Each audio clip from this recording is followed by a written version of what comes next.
దేవునికి స్తోత్రం. ఈరోజు వాక్య ధ్యానాంశం ఎస్తేరు గ్రంథం 2వ అధ్యాయం 9వ వచనము. ఆ చిన్నది అతని దృష్టికి ఇంపైనది కనుక ఆమె అతని వలన దయ పొందెను.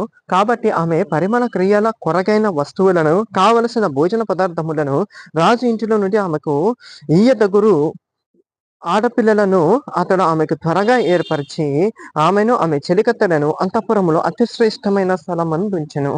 చూడండి, దేవుని దయ, దేవుని కటాక్షం మన మీద ఉన్నప్పుడు మన పైనున్నటువంటి అధికారులకు కూడా మన మీద దయ, కటాక్షం అనేది కలుగుతుంది.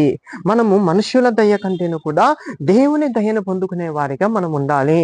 చూడండి, యేసుక్రీస్తు ప్రభువు పరలోకపు తండ్రికి అన్ని వేళలా కూడా మహిమపరిచేలాగున్నాడు.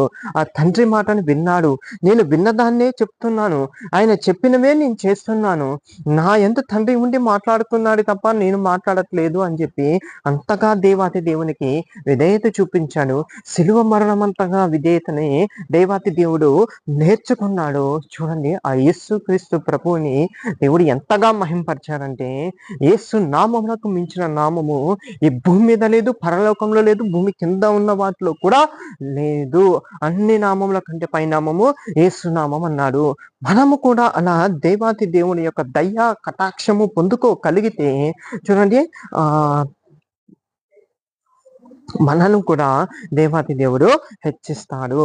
మనని కూడా దేవాతి దేవుడు తన బలిష్టమైన చేతితో లేపి శత్రువుల ముందు అందరికి అందనంత ఎత్తులో నిలబెడతాడు.